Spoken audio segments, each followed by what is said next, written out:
In this video, we're going to dive into a specific case study on high-carb diets and how you can improve metabolic disorder, increase your metabolism, and eat more food and lose more body fat using higher carb diets. This is going to be an in-depth, comprehensive case study on metabolic priming and bioenergetics. So, in this video, we're going to cover a lot of science behind bioenergetics. I want to dive into the deep science on how energy actually works within your body, how you can manipulate your metabolism, how you can utilize this approach to eat more food and lose more body fat. And we're going to go through an actual case study with my client Seth right here, who lost 50 pounds using metabolic priming. But we want to understand why first. We understand why he lost this weight, because when you dive into the science, it's actually extremely interesting, because he actually was eating 1,500 more calories at one point, and he was down 25 pounds.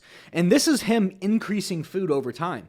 So Seth came to me, and he had been at 186 before, had rebounded, had been doing it himself for an extreme period of time, but what he was doing was unsustainable. And so I want to dive into why what he was doing was unsustainable using low carb approaches, why he was gaining the weight back, and then how we actually got him down 50 pounds and able to sustain it long term. So we're going to dive into that, and I want to dive into why your hunger spikes on low carb, what is bioenergetics, and then what is metabolic priming when it comes to fat loss. And then we're going to go through step by step the actual macronutrients associated with Seth's plan and exactly what we did with him step by step and how we utilized actually energy pathways to manipulate Seth's metabolism. So a lot to cover today, but you guys have been crushing it on my YouTube channel, so I want to kind of give back to you guys and just give it all out on the table for you. But if you guys are new to this channel, what's going on? My name's Adam Bunnell.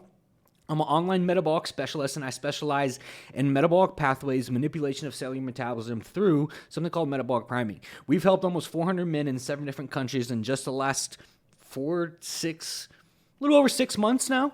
And, using this approach, we've been able to allow a lot of men to get extremely, extremely lean using a predictable mechanism. I'm actually utilizing higher level approaches that tailor to your overall metabolism. So we're going to dive into a lot of good stuff today, but I'm happy to see you back, and I want to get right into it. So anyways, why does low carb diets spike your hunger? Because one, the obvious reason is because low-carb diets are just low-caloric diets. I mean, you eat low calories, your body starts to starve, and then that's just not a sustainable approach to overall fat loss, because if you start to starve, the chances of you eating, once again, or developing food disorders is a lot higher. So, but like diving into it, hunger can spike on low-carb because your body perfumed fuel source is restricted.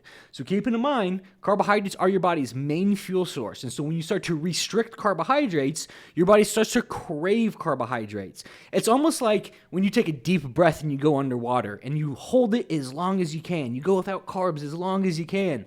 And then eventually you eat carbs, and then you take a deep breath, and then you just gain all the way back. So what we want to understand is that when you really start to restrict carbohydrates and you become very restrictive on your diet, you make hard consequences when it comes to rebounding. Insufficient intake of healthy fats and proteins or calories can lead to hunger. Additionally, your body's hunger-regulating hormones may be disrupted. You may experience a temporary adjustment period as your body adapts to a low-carb lifestyle.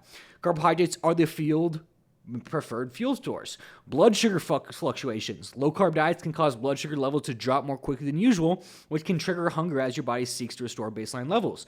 So, low-carbohydrate diets can affect ghrelin levels, a hormone that stimulates appetite. Your body may also become more efficient at sending hunger signals to the brain when it's running on empty. So, when we break down carbohydrates in general, carbohydrates are 4 calories per gram, but they also are correlated to leptin levels and ghrelin levels, yes. So ghrelin levels are the overall hunger hormones, right? The more hungry you are, the higher level your ghrelin is. The lower your leptin is, the less satiated you are. So leptin levels are satiety hormone. So when you start to lower carbohydrates, you start to lower leptin levels. You start to feel less satiated, because carbohydrates are a specific macromolecule that leads to higher levels of serotonin in the brain, right? Higher levels of what they call a parasympathetic state of healing, of So when you start to restrict carbohydrates, your body starts to restrict the actual mechanism of reducing inflammation, reducing adrenal fatigue, getting good sleep, and just like uncomfortable, mechanisms within the body that start to play into place.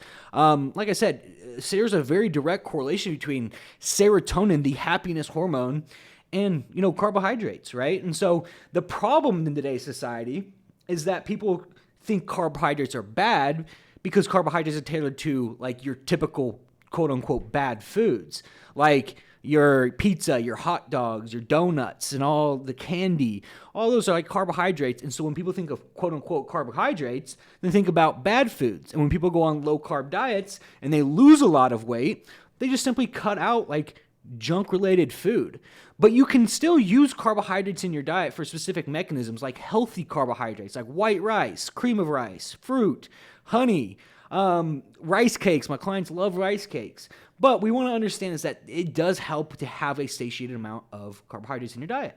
So what is bioenergetics, right? And I want to understand this in fully, because once you start to understand it and what the mechanism of bioenergetics is, you start to understand how you can actually manipulate metabolic pathways.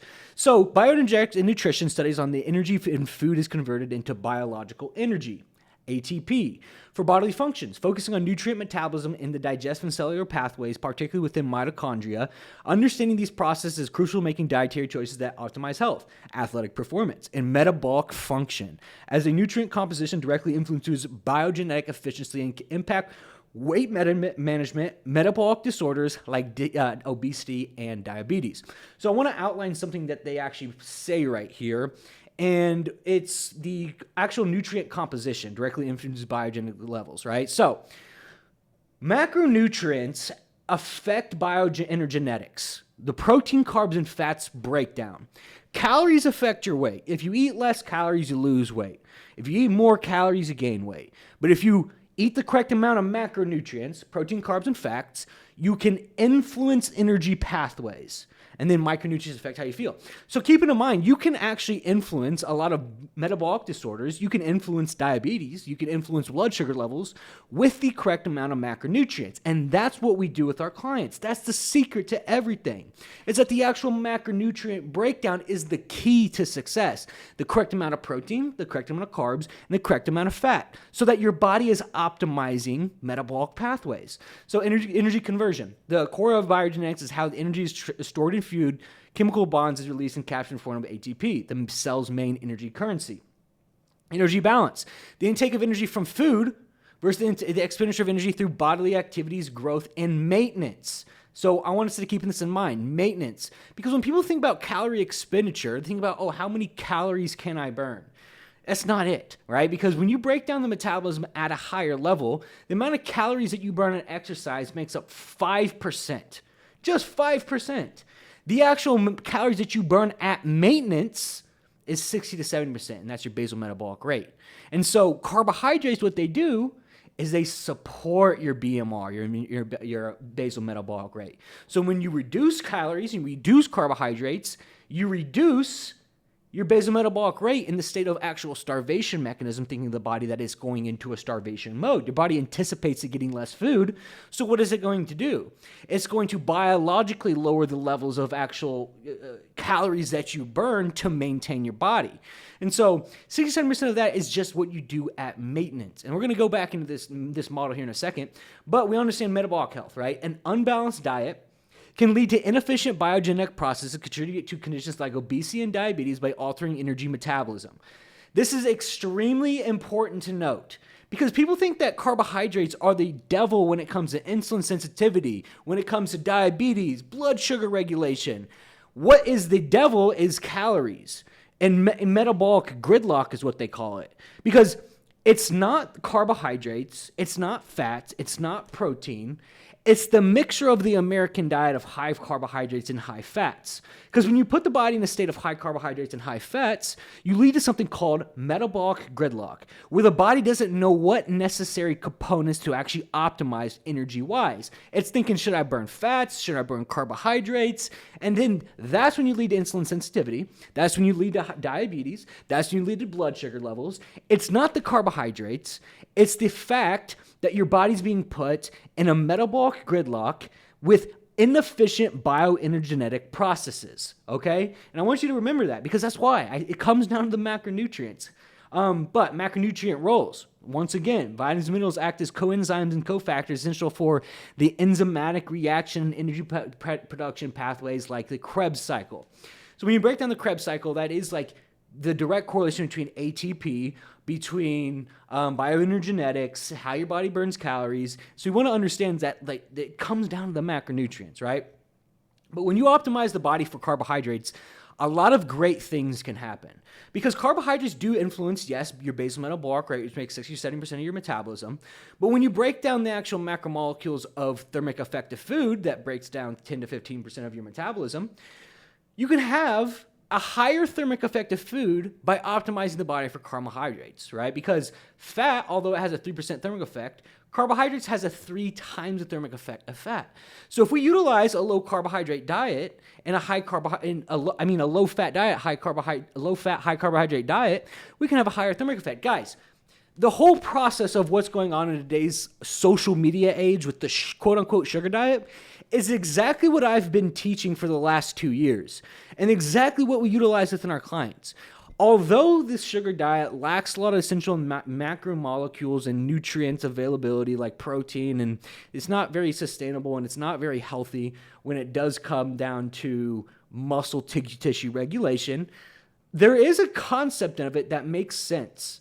And this is what I teach. Carbohydrate metabolism. When you raise carbohydrates and decrease fat intake, and then keep an adequate amount of protein intake to maintain muscle tissue, you strip fat away, eating more food. And that's exactly what's happening.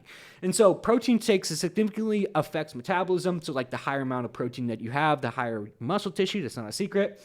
Higher caloric burn leads to a metabolic boost, enhanced satiety, and reduced calorie intake.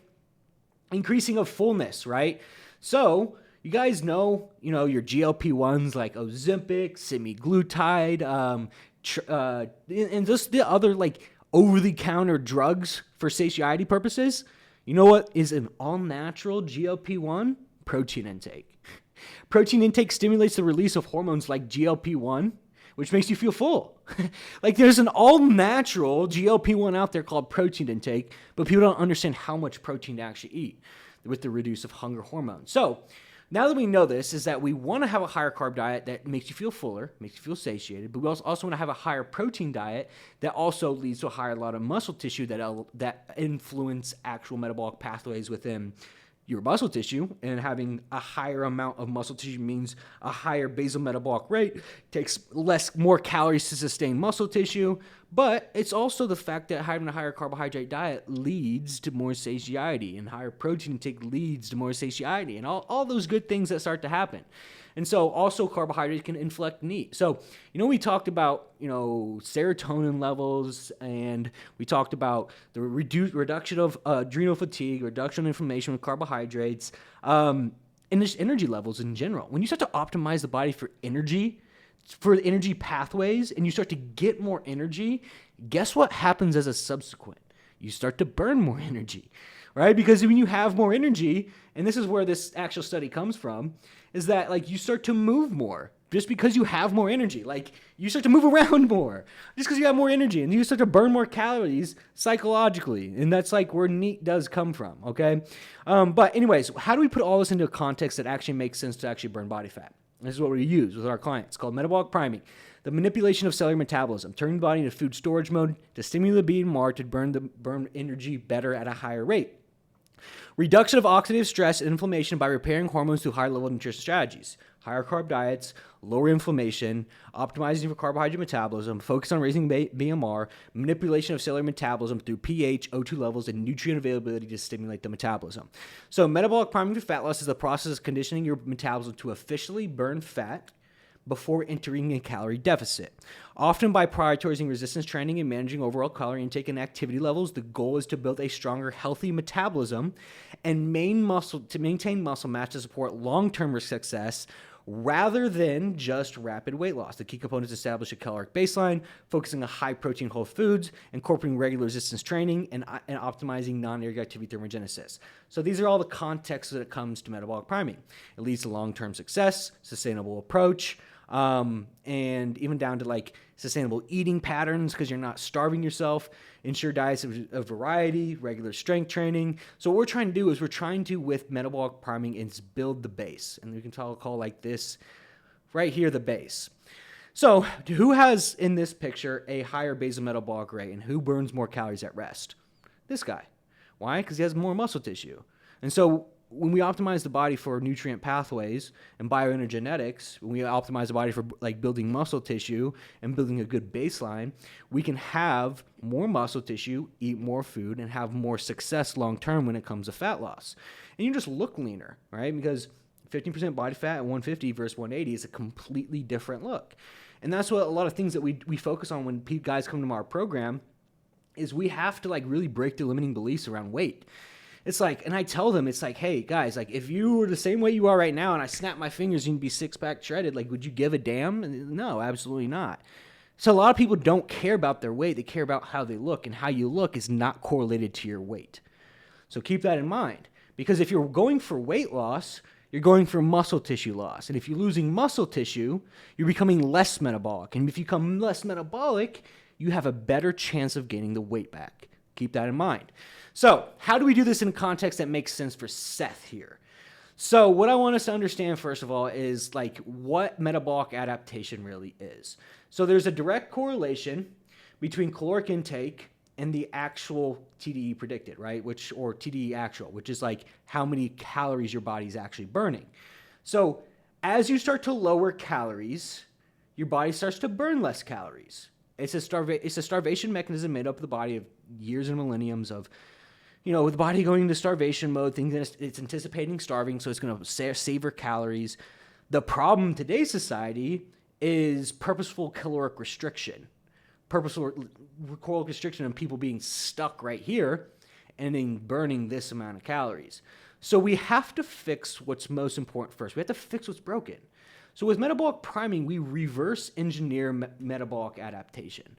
We reverse engineer metabolic adaptation by providing the body with more energy for sustainable muscle tissue, providing the body with adequate energy pathways, building muscle, and losing body fat. And I want you guys to hear from Seth himself before I show you this, because he was quite literally eating 1,500 more calories and down 25 pounds. Listen to what he had to say. 25 pounds and I'm eating almost 1,500 more calories. I was like, I'm eating 3,700 calories right now and I'm still losing weight. Like I turn heads now. Like when I go places, like I will catch like random girls staring at me, guys will stare at me, like people will look at you, they'll see from like just from the veins on my arms. They're like, oh yeah, well, I can tell you're lean under there. Like you're hiding it, but you're lean. It definitely does help the confidence to be lean, guys. I've literally talked to a guy in the gym and he's like, I tried an online coach and he gave me a bunch of meals that I didn't like, so I stopped doing it.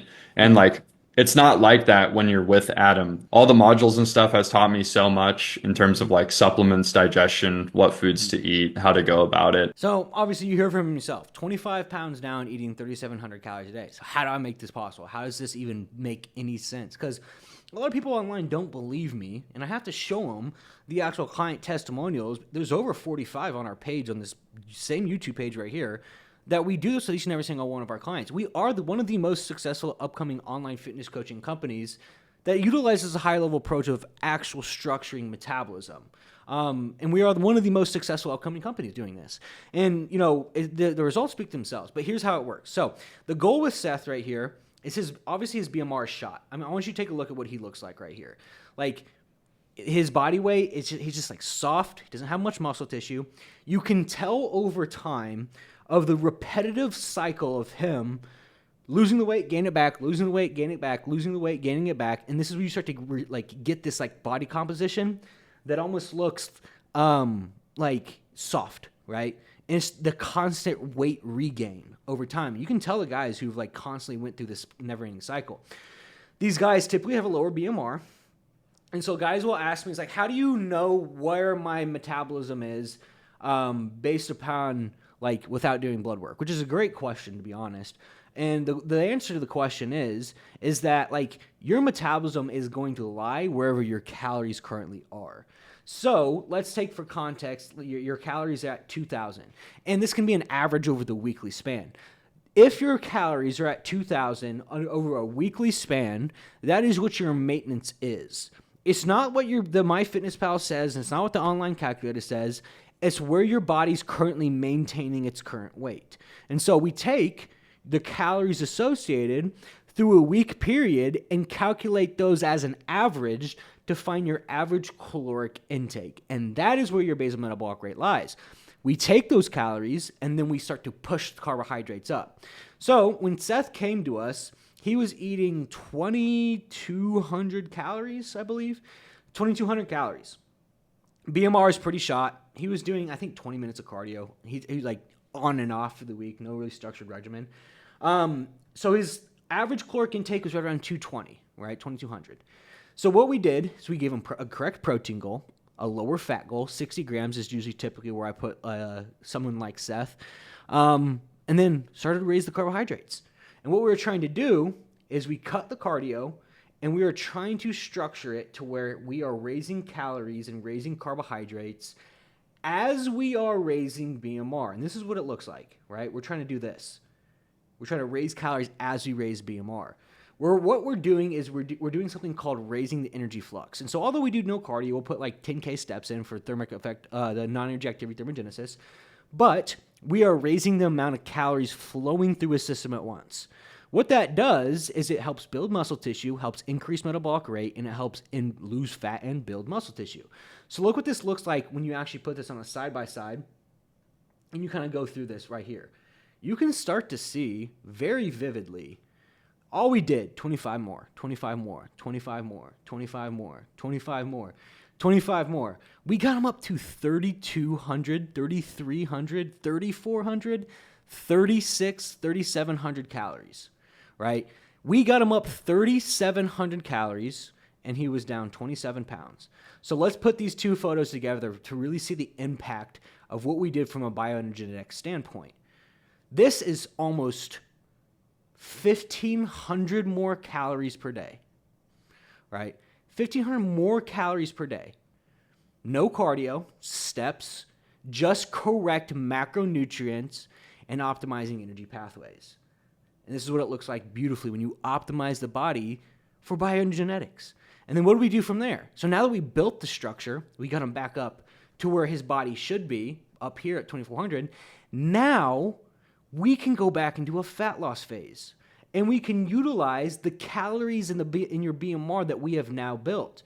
So we can drop the calories, we can add a little bit of cardio, and then we can like maintain this. And this is what it looks like. Look how quickly he dropped weight after we just implemented the simple process and put him into a fat loss phase. This is what it looks like beautifully. We raise calories, you raise calories, you raise calories, you raise calories. You see right here, this like tiny little spike right here. This is what we kind of know. We hit the top end of the metabolic priming phase. He comes back down, then we start to cut, boom, like just straight down, straight to the races. And this is what it looks like too when we start to add a little bit of cardio, start to take some food away, and watch how lean he ends up getting, right? 26, 22, give him a refeed, 2,200 calories, 180 pounds. Keep in mind, he is 50 pounds down right here, eating the same amount of calories. He's eating the same amount of calories right here in both these photos. Exactly the same. How much more sustainable is that approach rather than using a one-sided, quick, fast-paced diet that you see on the internet? There's some guy online who says try this. It's helped me lose this amount of weight. This is what fat loss looks like sustainably. This is what the correct approach looks like. And this is why our clients are so successful. It's because we walk them through this step by step. So if you're somebody who has been struggling to lose 50 pounds, 100 pounds, we have multiple guys down 100 pounds right now. And you want this laid out for you. You want all the thinking done for you. There's going to be a link in the description of this video. There's going to be a quick video. You sign up for a time. Jump on a call with me, us and the team. We will show you where you're at. You'll explain where you want to get. And we will bridge the gap. And we will make it so goddamn easy to follow. It's like following a GPS. You turn right when we tell you to turn right. You stop at the stop sign when we tell you to stop. It's so easy to follow, and we've done it so many times. We've created a predictable, repeatable process that is just easy for our clients to follow, and that's why you see the client transformations coming out of our program. Like I said, we are the top upcoming online fitness coaching company on the internet as of right now. Because, look at this stuff. We use the exact same process with each and every single one of these guys. And there's constantly new guys coming to our program that are just absolutely getting crazy shredded. I mean, we have 57-year-old dudes looking like this. We have 47-year-old dudes looking like this. We have, 35-year-old dudes looking more shredded than they've ever been before. We have 35-year-old dudes with abs the amount of transformations that are going through our program right now is absolutely unbelievable. There's 167 guys currently in here. And, we have a really damn good community, to be honest with you. So if you're somebody who has been struggling and you want it all laid out for you, come out for a time below. Or if you're someone who just wants to stop by, get some free information, try it yourself, by all means, go ahead. I do keep 90% of the information that I utilize with our program inside the program itself for our clients, obviously. I save that for the anticipation of just, the actual clients that trust in me. And so this approach will work, and the way that I describe it will work for you. I'm 1,000% confident, but just keep in mind that's 90% of what I know I keep off this channel. So if you're somebody who has been struggling, sign up for the time below, but I appreciate you guys for stopping by. Like, comment, and subscribe. See you guys next time.